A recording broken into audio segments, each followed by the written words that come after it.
Hi, can the students from the left side able to see? Will we gather closer together? Alright, I was asked to share something, and I actually do not really know what to share. So I thought, and I was looking at the list, most of you were medical students, and therefore I thought maybe I'd give it a short personal summary of how I stumbled my way along. And life was much easier then. We would have residency. I'd like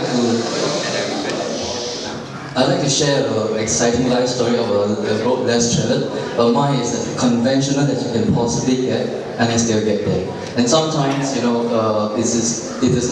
might be better to follow a road much traveled to get there faster. So, I had no idea what I want to do when I was a medical student at your point, and somehow I still get there. So if you're worried about residency, or worried about transitional year, don't worry, you will get there eventually. Alright? So, I'm not that old, so I started my housemanship in 1994 when I graduated. And at that point in time, we had to make a decision, where should you do your housemanship? And and there are people who would chose NUH, others would pick AH for a variety of reasons. And at the point in time, the most important determining factor of choosing housemanship, will I die in housemanship? Will I be clocking 25 cases, 30 cases at night? But then I decided, maybe I should just get away from it, go to SGH, suffer like mad, and if I suffer enough after 1 year, I'm be so good, I don't have to worry wherever I go. So that was the reason why I picked SGH to do my housemanship, and at that point in time it was MU3. I think it doesn't exist now anymore. And then when I finished my housemanship, and I did posting in pediatrics KK2, and Dr. Che was actually one of the consultants. She may not have remembered me, but yes, there were a lot of neonatal wheezes. I can't remember what those things were anymore. And lots of neonatal febrile neutropathy seizure. Alright, then we don't have residency, so we have to pick 1 year of MOC before you go to the military service. And at that point in time, again, where should I do my MOC?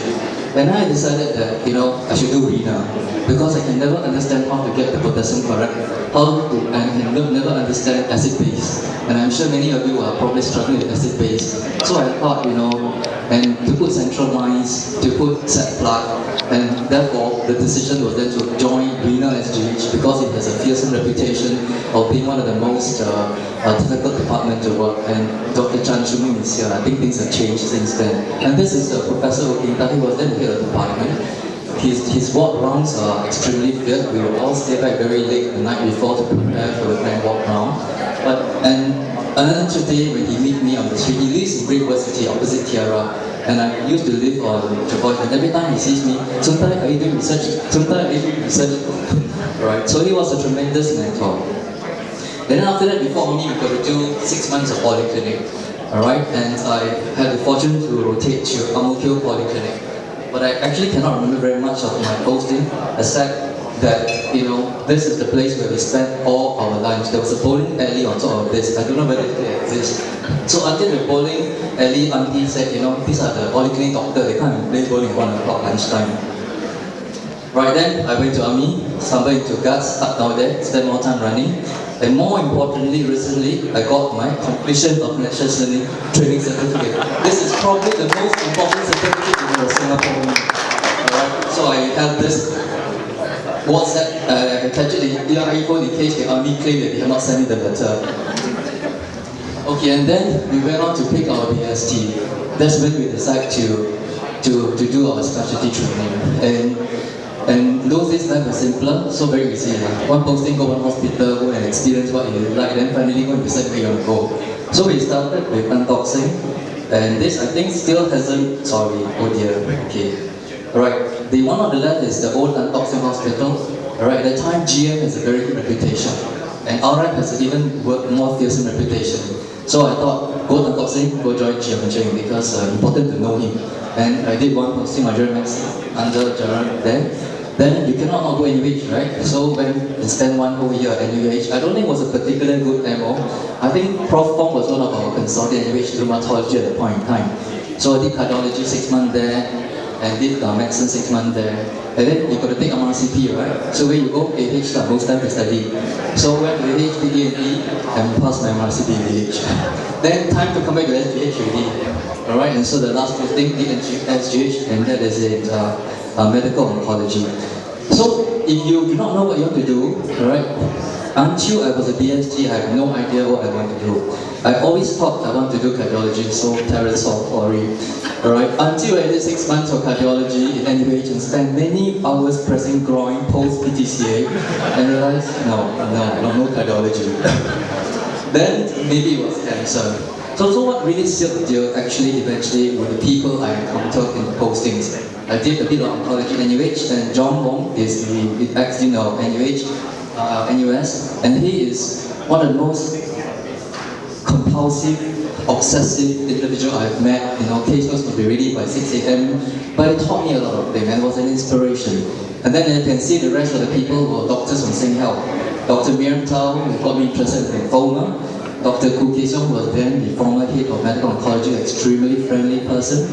And Prof. Koo, he's here, right, who taught us a lot of humanism. And at the same time, I have a whole bunch of friends who all decided they're not going to go NUH and all is coming to SingHealth. And Dr. K is one of them. So the whole bunch of us all came over to SingHealth and did medical oncology. And so, where to train, and basically at that point in time, there was only very simple guiding principle. I felt that it is important to go to a place where there is a breadth of the specialty, where there is a wide scope of specialty, right? And also the depth of the specialty. You want a place where there's not just one specialist, two specialists, but a whole spectrum of specialists. And today in NCC, for example, there are more than 32 specialists. And what is very amazing when you are a medical student or when you are an MO working across the different hospitals, you have this feeling.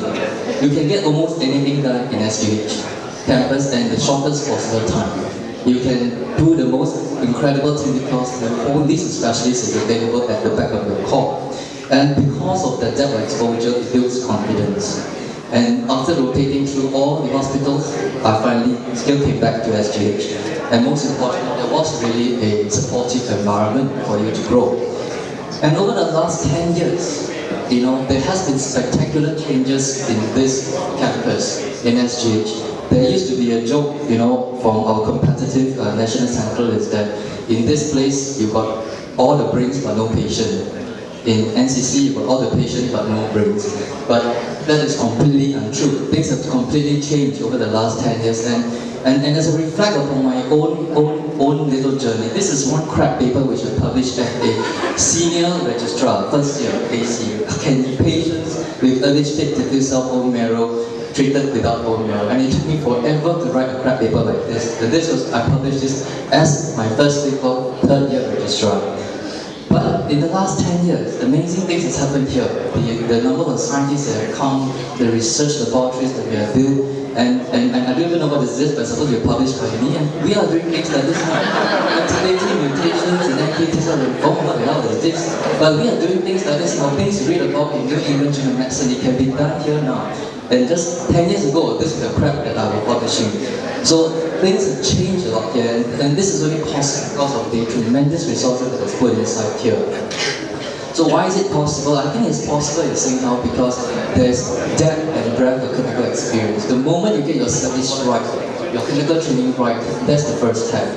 And there's an environment that's enabling. You have the Institute of Education, the Research Institute, NUS next door, and all the research laboratory.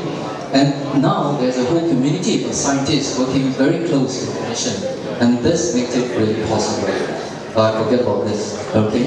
And when people talk about research, they tend to forget that research means research. You can't have studies. But this is a forum letter that was written to congratulate or to acknowledge the clinical trial coordinator and the clinician scientists who are taking care of the patient, the dedicated cancer staff, cancer center. So this debunks the myth that you cannot be a good clinician without well-being scientists as well. Alright, and importantly in NCC, this is what really matters. The patients are treated with a lot of respect and as individuals, and we hold retreat parties for patient advanced cancer to let them come and turn to their cancer. And finally, this is not written by me. This is written to me in an email by one of our competitive center and why she chose to come to NCC or SingHealth to do his senior residency.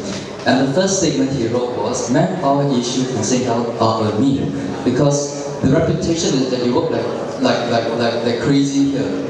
And she's from another institution and she said, and this is a red arrow, manpower issues are a myth. And the second point is that research in your institution is seen as a team effort. It is definitely possible to do it on your own, but to sustain it over years, to develop into a program, more support is needed. Right? And he said that he doesn't feel that there's an elitist culture in SingHealth. There's a strong teaching program and a friendly environment and overall a team effort in caring for our patients rather than an individualistic prima donna approach. And most importantly is that it feels like a big family and not an elitist institution. Alright? So now I'm going to introduce our star registrar, an example of the product of our institution. Alright? He is for a star. If you do not understand what he's talking, I don't blame you, I don't most of the time. Alright? So Yan, please. And all the questions about residency, you can ask him. He's the best person.